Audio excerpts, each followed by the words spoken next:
For decades, scientists have been warning about the next global pandemic.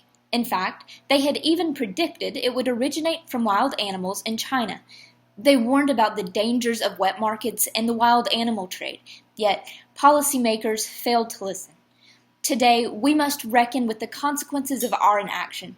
Therefore, it's essential we learn from our current situation and take action to prevent future outbreaks by banning the sale of wild animals. Now, let's be clear about a couple of things. First, banning wild animal trade alone won't prevent a pandemic, but we can't prevent a pandemic without banning the wild animal trade. Secondly, I'm sure my opponent will talk ad nauseum about the potential job loss, black markets, and loss of cultural heritage. But frankly, these side effects pale in comparison to the existential threat of another pandemic. Furthermore, our well-informed and culturally sensitive policy leaves these sorts of claims unsubstantiated. It's about time we learn from our mistakes and ban the trade of wild animals. But if you're not yet persuaded, let's talk more about the sociocultural repercussions of our failure to ban the wild animal trade. First, COVID-19.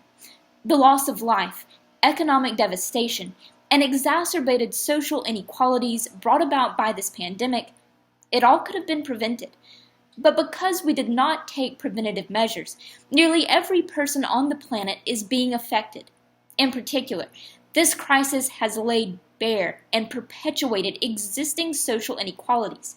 Take, for example, the fact that African Americans account for 70% of COVID-related deaths, while making up only 13% of the U.S. population. Or look to Hong Kong, where the homeless population is soaring to unprecedented levels as people lose their jobs and can't pay rent. This is just the tip of the iceberg. And what's more, these widening social inequalities won't disappear with the virus. Like the 2008 housing crash, disasters like this reverberate across households for years, making it especially hard for marginalized or impoverished communities to recover. Second, we fully respect that the consumption of wild animals is a deeply rooted cultural practice in many countries. In Cameroon, the Bakwari people use gorilla arms and an initiation ceremony, and in China, bats are widely used in traditional medicine. Yet, gorillas in Cameroon are known carriers of HIV, and Chinese bats are the primary source of novel coronaviruses. Consequently, people in these rural communities die every year due to diseases transmitted by wild animals. So what do you do when culture kills? As we have previously discussed in this class, sometimes cultural practices are maladaptive.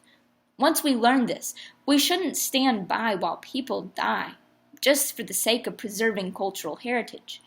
Therefore, educating the public about the dangers of wild animal trade is essential. Once they understand the personal threat, most people won't continue to consume something which could kill them. Finally, this isn't some us versus them argument. When it comes to a global pandemic or the emergence of a new disease, there's only us. And banning wild animal trade is ultimately beneficial for us all. True, it won't be easy. Just like the changes we need to combat climate change, these policies will be hard. But that doesn't mean we shouldn't try. We can implement this ban thoughtfully, provide people with jobs outside the wild animal trade, and educate groups so they understand the hazard of trading wild animals. It's going to require a concerted, global effort. But it's possible. Just look at the world we live in now. We must protect future generations, because the disease is far worse than the cure.